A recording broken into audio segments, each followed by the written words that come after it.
Hey boys, good evening. I'm feeling much better today, but I've spent like 45 hours in bed the last 3 days. I figured out last couple of times I had cold, rest is the way to go. Rest is the way to go. Either have rest or have a cold a week longer.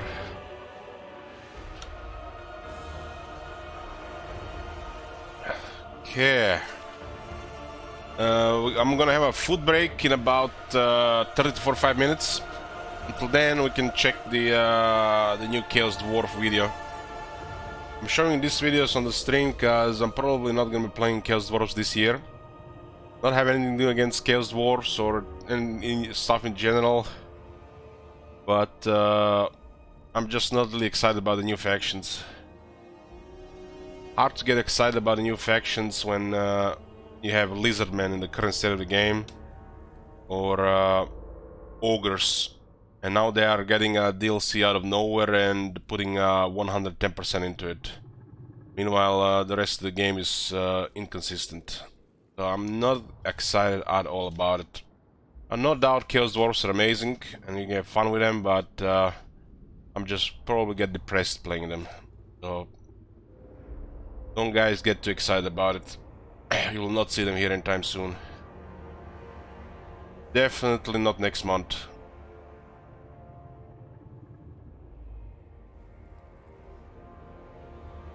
That out of the way, let's go see their new 20-minute format videos, huh?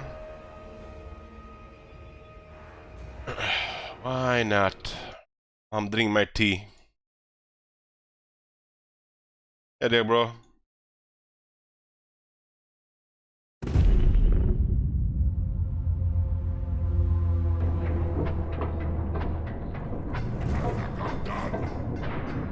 Hope you're ready for cringe, always.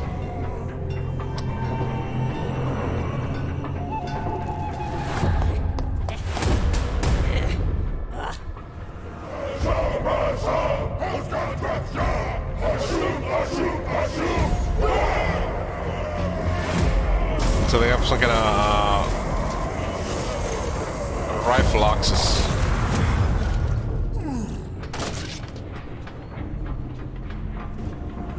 They got a skin commando here.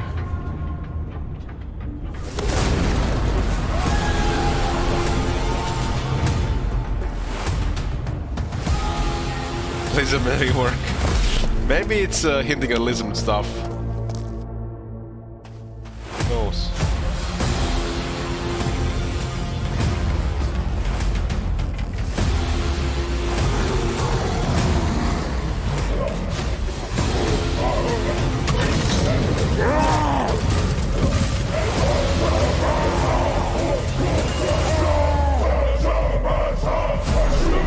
Looks like they got Sepulchre Stalkers as well. Sorry to start with, Somebody has been commenting that the orcs look like orcs and the dwarves look like dwarves, but it's more like being either using exactly the same assets to exactly same models and just adding a little bit more detail on it. If only they add a little bit different color on it. When I saw Nestis, what they call the Nobler Trappers, literally the same exact models like the Nestis Skulkers. I don't think that's supposed to be like that. They even have the same daggers.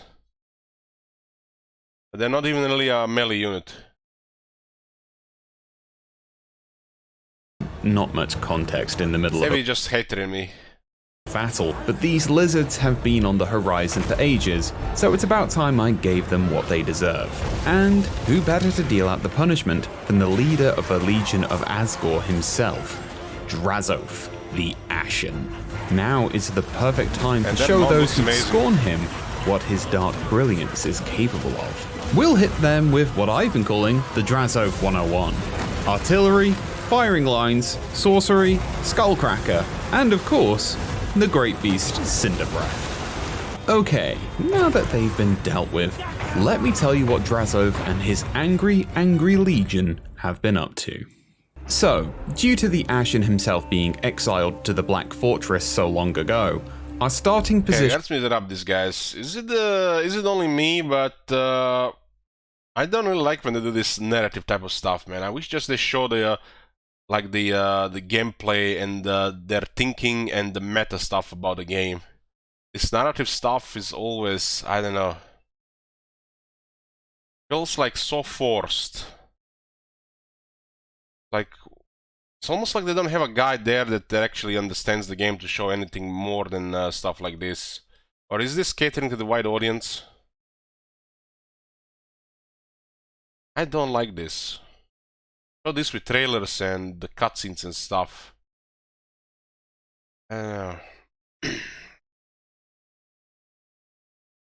Isn't exactly an easy one, as the Black Fortress is stationed right in the corner. We're at turn 25 right now, and we've made it looks like one of them cities from Heroes of Might and Magic. They look more and more from there. What's wrong with that? I'm just it's my personal opinion. I'm not really a fan of this. I'd rather them talk about things that matter in the game than stuff like this that nobody gonna care when DLC gets released.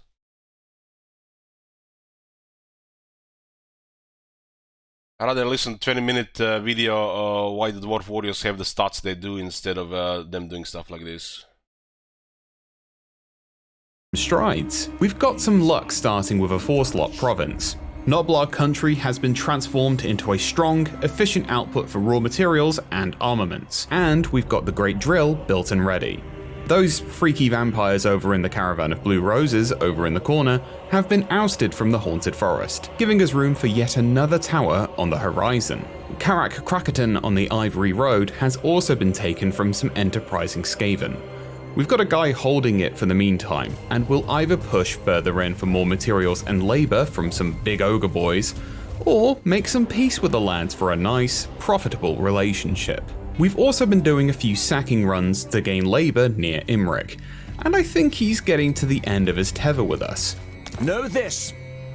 I will not remember you once I have slain you. And lastly, we've had the lizards, Very idling away on their little island in the far corner. They finally decided to pop their little heads up in our part of the world, saw our beautiful chaotic selves, decided that we didn't fit the great plan, and they were having none of it. And, well, we saw how that went for them. Being in our little corner doesn't mean we haven't gone out to see the world, though. We deployed a convoy to go fetch us some labor. It did cost us... Hold on. They were showing Imrik and Gorst, but the jungle was from Realm of Chaos. It was not the Immortal Empire's jungle. It's a pretty penny in armaments. But with the incoming labor, we can hit the ground running with our thriving, happy workforce, and instantaneously build ourselves a brand new industrial powerhouse. And I know just the place to manifest it. Gorda's Backstabber, a legendary hero and a hobgoblin of renown who's more than proven himself useful to our cause. What does it mean to be a hobgoblin compared to a goblin? Is like a hobgoblin just a better goblin? Bigger goblin? So basically a goblin big boss is a hobgoblin. Is that what it means?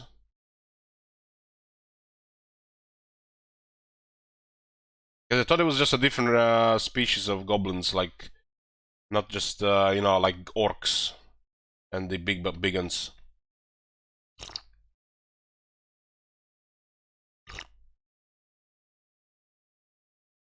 Because it's weird they're talking about hobgoblins now, and it's like the same as the goblin big boss. Is goblin big boss a hobgoblin?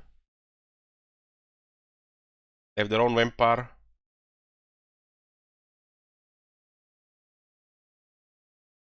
So freak goblins are goblin big bosses, and the hobgoblins are a different thing.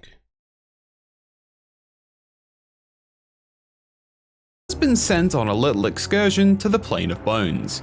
Another 4-stack province I think we can make some real use out of. We need all the raw materials and armaments we can get as we gear up to take on the Karaz-Karak expedition. Their army will be a great sacrifice to Hashut, as well as a clear and open message to the rest of the Tower of Zar that Drazov is back and means business. What better way to send a message to the other Chaos Dwarfs than completely crushing our non-chaotic counterpart? To get that, we're going to need armaments to up our capacity and capabilities in the Hellforge. So, welcome to the Hellforge, your one-stop shop for all things terrifying and most. First thing that comes to mind, the Beastman interface. But looks like they put work in the unit cards. Oh, they have more than one war machine, nice. I guess their war machines are considered artillery, it's not just, you know, spread around.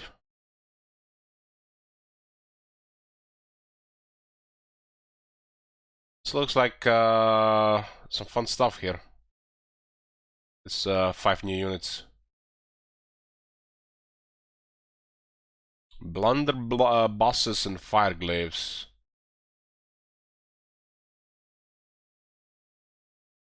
Warriors, Infernal Guard, and Infernal Ironsworn.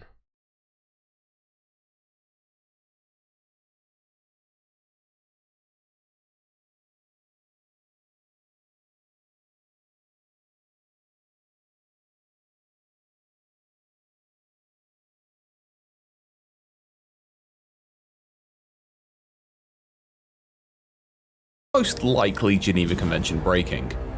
Luckily though, Geneva's not here.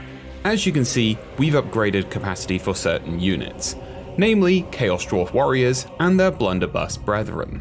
We'll want to bolster this number out a bit more as we progress, as well as bring in some Infernal units and war machines. It's not all about numbers though. As we increase how many units we can recruit, we can also unlock additional upgrades for our units. These can be quite costly, and they'll add on to our armaments expenditure per unit per turn, but it'll increase their effectiveness in the field. Okay, that's a lot of talking and a lot of war planning. We need the space for these grand machinations, and we're starting to outgrow Noblar country. We've got a lot of laborers here, and they need new assignments. The Iron Fist of the Legion and the fiery anger of Drazov and Cinderbreath are pointed firmly at you, Imrik. Pigbarter's garrison is seriously lacking, almost as if Imrik did the classic. My favorite thing so far about the Chaos Dwarf is this big wing unit. What's it called? The Beltaurus. That's the best looking thing so far. I like how big the unit is. Hopefully has actually a good connections with the attack animations and not just hits the air half the time. Like Nakari. The high elf thing of looking down his nose at us for too long. It's a common misstep. Nothing that a happy hobgoblin and an infernal engine can't fix. Chaos Dwarf Warriors aren't the quickest. Engine can't fix. I like the sound. Common misstep. Nothing that a happy hobgoblin and an infernal engine can't. Damn, this could be very cool. It looks like one of those chariots where actually will make sense because it actually has a engine to move around and not just goes back and forth with the model. Like the pump wagon. Can't fix. Chaos Dwarf Warriors aren't the quickest, but Gordaz and his hobgoblins are perfectly capable of holding their ground until they arrive. Once they're in, the Knights of Caledor will get acquainted with the tidal wave of iron and hatred that is the Dawizar. It's huge moss. Well, we've certainly forced Imrik's hand now. This, however, isn't our only front. For starters, we do have some issues to deal with in Noblar country. As we're going on the offensive, we're going to be gaining more labor, which can actually have its issues. Control back in our home province is dropping quite heavily due to the labor populace. I imagine they're all talking, you know? talking about such frivolous prospects like bathroom breaks and lunch hours, I bet they're even considering the concept of paid overtime. We can settle their little ideologies by utilizing labor to rush production. Paid overtime. But I'm going to keep matters in line for a few turns by setting an example. A missing guardrail here, a wrong type of ladder handed off there. This should hopefully keep matters in line. Our other front is the caravan. If we're unlucky, there might be many hardships on the road that we'll encounter. Chaos Dwarf hardware, after all, is nothing to scoff at. And to say that we're proficient in making enemies is, well, it's quite the understatement. If they fail, it's going to make creating a new industrial zone a lot more difficult. But moving on pig barter has opened our eyes to a potential contingency.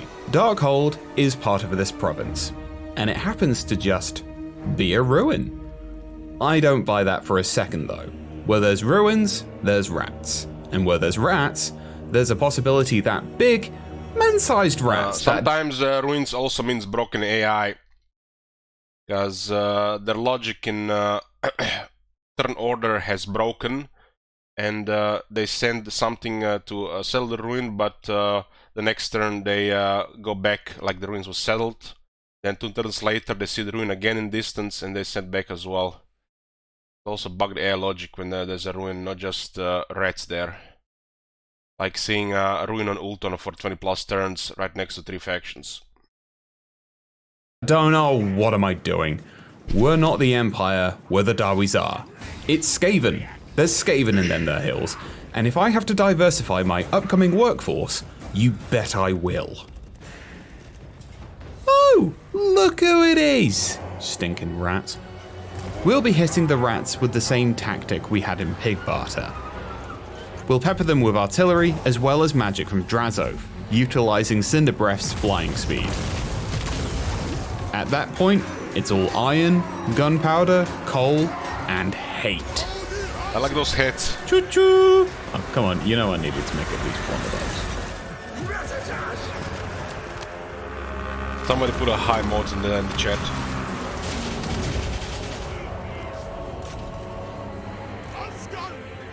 Much better unit cards than that. So my anger might have gotten the better of me, and by doing this, we may have made things a bit more difficult for us here by angering the Skaven, which leaves us with a dilemma. On one hand, we're already taking land from the Knights. Does this faction have Slayers? Because I can only see a problem with no Slayers. Was it going to be a mid-range unit to murder the large stuff that's like a fast unit? No Slayers? And the Slayers become one of the most amazing units on the Dwarfs roster, and this faction does not have it. So we'll see what they have to do with it. Do they have a fast anti-large unit?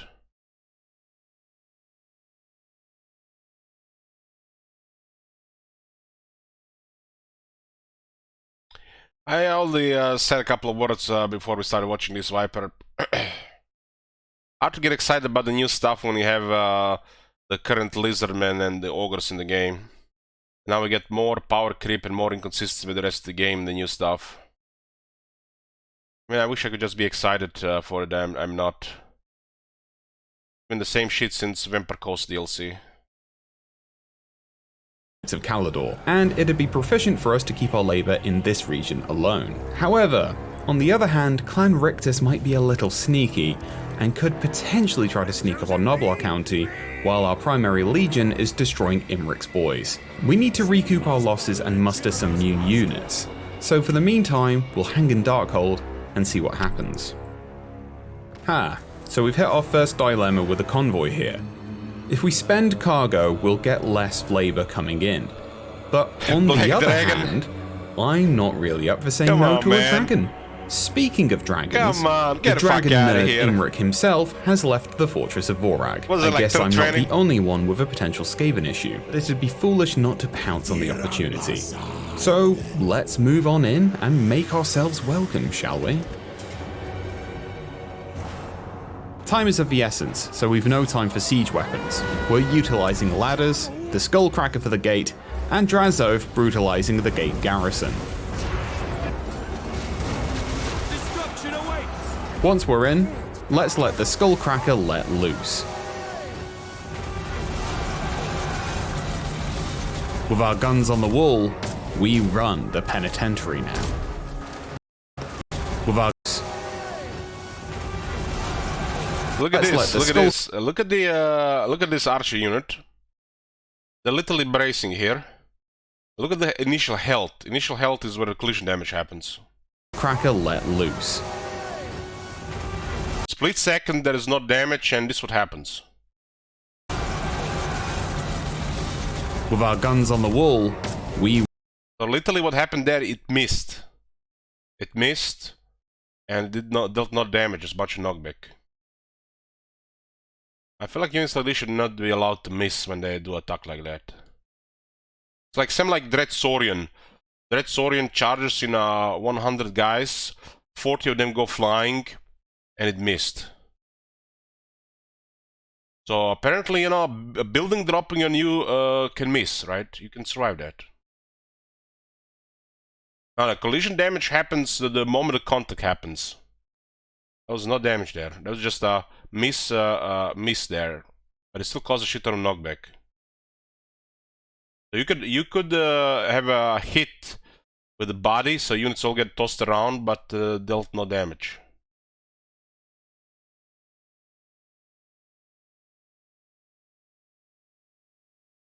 Guys, you haven't been paying attention when we're using Dread Saurians, but the Dread Saurian has the largest splash in the game. It can literally just destroy a unit formation in like a couple of moves. I haven't seen him in Warhammer 3 yet, but in Warhammer 2 it used to do no damage. But I'm guessing it still happens. Stuff like this should always do damage.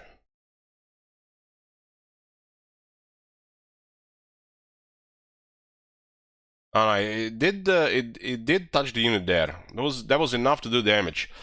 Because the more I start moving, the bar should go down. If you look at the Necropolis Knights going through that unit, you can see the damage instantly happens. There, you could be right there, but to me it looked like it did no damage. You run the penitentiary now.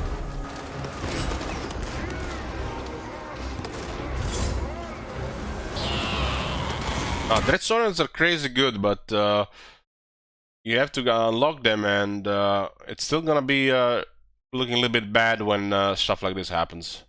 I think Dread Saurian in Warhammer 3 should be way more powerful than Warhammer 2, because they changed the collision stuff, and nobody has more mass than the Dread Saurian. So Dread Saurian could utterly destroy entire units now in Warhammer 3, or should.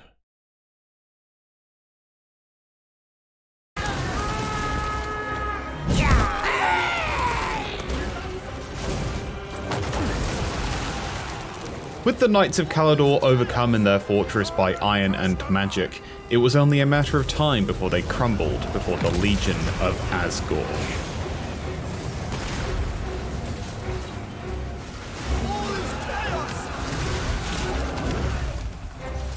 The fortress of Vorag is ours, and a tower is raised in Hashut's glory, and we earned ourselves a new gift in the process, the Kadai Fireborn. Demonic fire elementals bound by Chaos Dwarf sorcery and adorned in Darwizar armaments.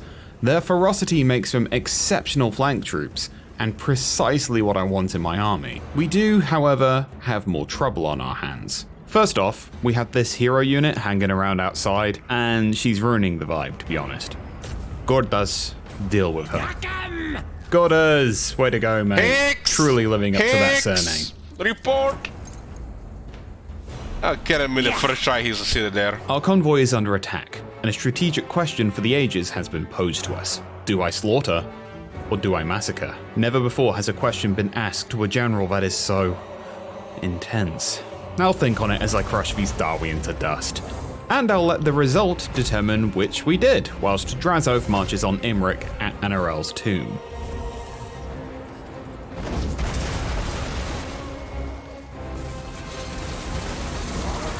Marches into general. Do I slaughter? Convoys are... Got a...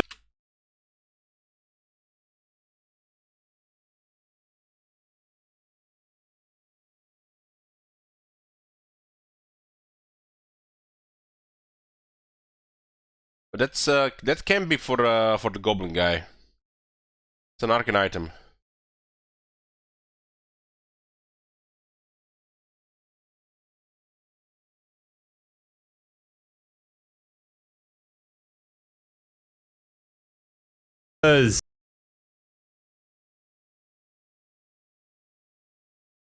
Leadership +5 for Lord's army, but this guy's a hero.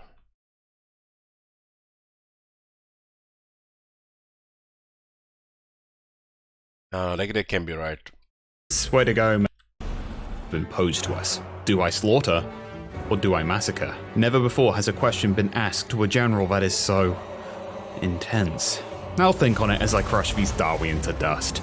And I'll let the result determine which we did, whilst Drazov marches on Imrik at Anarel's tomb. Yeah, range for spells is nice touch, but 10%, come on. What the fuck is 10%? Legendary item as well. I think I'll deem this one a slaughter. I love dragons. Maybe Imrik had the right idea. So all that's left in our grand plan is taking I like this Anarel's machine tomb. units. I like what you did with the province, Imrik, but I think we can do better. No hard feelings, mate. It's just business. Jesus. Kill me now. Imrik has brought the numbers, and while we're not lacking ourselves... Guys, it's not the usual... there's a definitely hater Ilok inside, but I've been having a cold and I've been sweating like a bitch in, you know, what they say, in what. So I'm extra grumpy right now.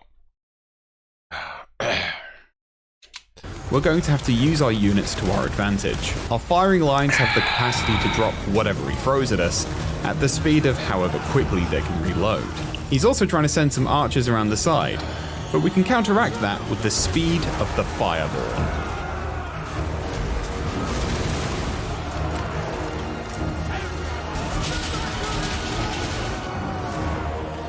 The Kadai aren't the only people bringing the fire though.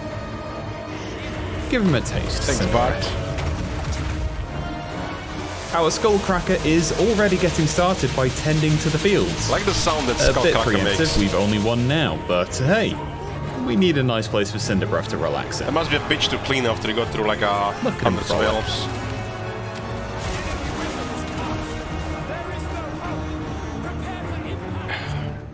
So, with Imrik off the board and these lands firmly under our control, we can get to further bolstering our infernal machine and prepare to take on those pesky Darwi. This is a definite victory for us, despite our losses.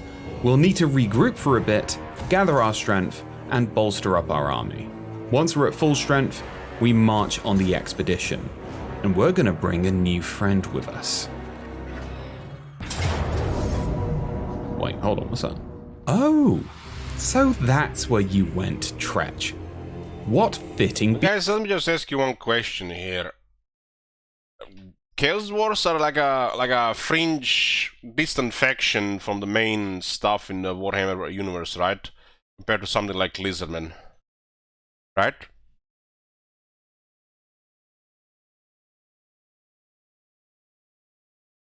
I just need to just check. Yeah. behavior for a rat. We've established a bit of a foothold here, and I want my province back under my full control. Tretchy has made this personal, so I'm going to expend some of my labor to build a Dreadquake mortar, primarily to hurt him. While I'm also preparing, as it will take us a few turns to reach Darkhold, I've also got some Conclave influence, and Floor 2 has opened up in the Tower of Tsar. I still need a bit more influence for some of the unlocks here, and wait, hold on. Someone's taken one of my seats. Zatan! Oh, come on, man. I thought we were pals in like a Cold War and not really pals kind of way. You're lucky you're the focus of the next episode, or I swear on her shit. Anyways, anger aside, we need to strategize. I'm going to add modifications in the Hellforge for our units to spice them up, as we're still lacking a bit in numbers, and we need every advantage we can get. We're also bringing in 2 regiments of renown, The Blazing Beards, Chaos Dwarf warriors with beards that fill me personally with fear, and Hashut's favorite engine, the Demon's Tongue. You brought this on yourself, Tretch. I'm gonna scorch your earth and break whatever affront to vehicle technology this thing is. Ugh, so primitive. I'm cursing that doom wheel with the curse of Hashut, just as Tretch's reinforcements arrive. Right, so what does this button do?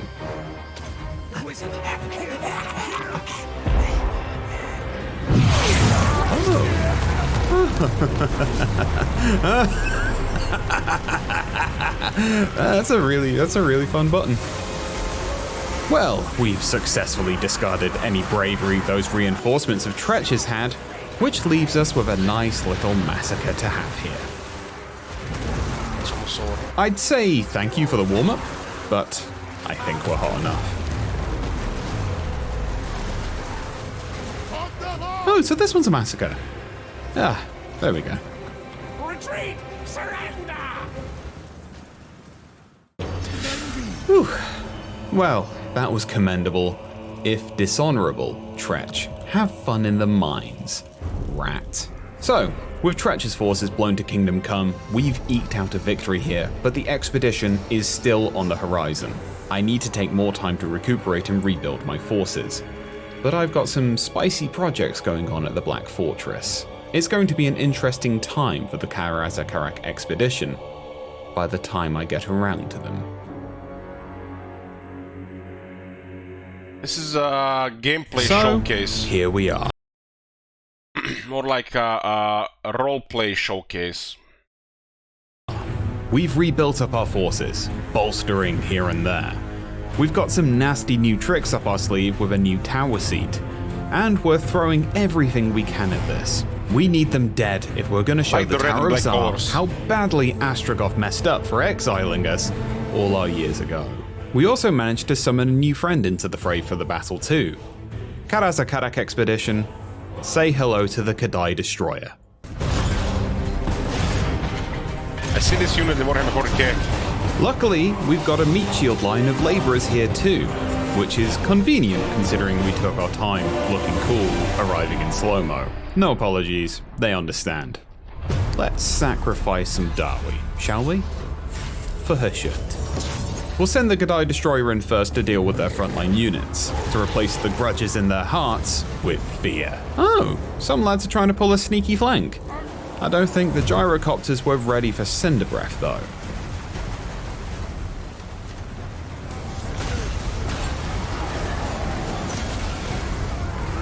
While the Kadai are out here having the best time one can have while bound to Right against Darwizar armored, technology, we'll use our new small tower entities seat to that have, spawn in 35, even more Fireborn to flank these small large units have would-be 35 spell flankers. resistance. How unfortunate for them. Admittedly, the only people here I feel sorry for, though, are the labourers. The Destroyer is quite excitable, but it's okay, we'll get more. And we can get more labourers, right?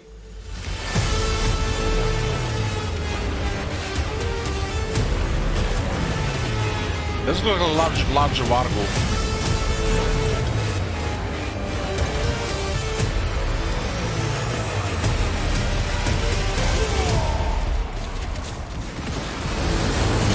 How high is the destroyer's missile resist? Well, they've learned anything. It should be between 15 and 25% with at least 100 armor. But I'm guessing you're just gonna have a shit ton of armor and no missile resistance.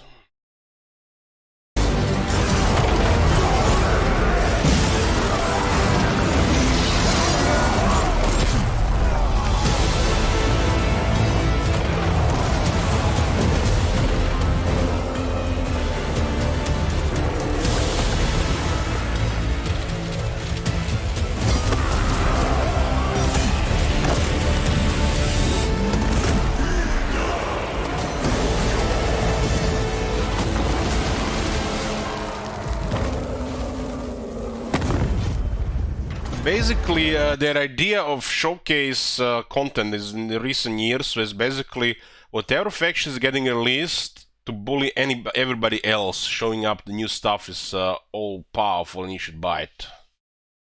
It's pretty much been the thing.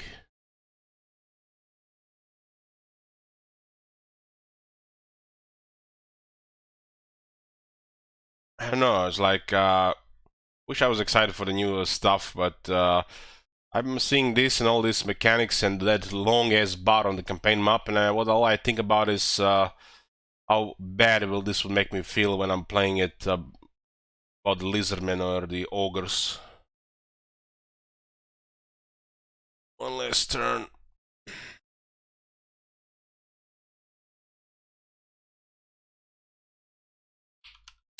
Okay, I'm gonna go eat some food. Food was late, so we gotta see this at least. When I get back, we'll play Carp.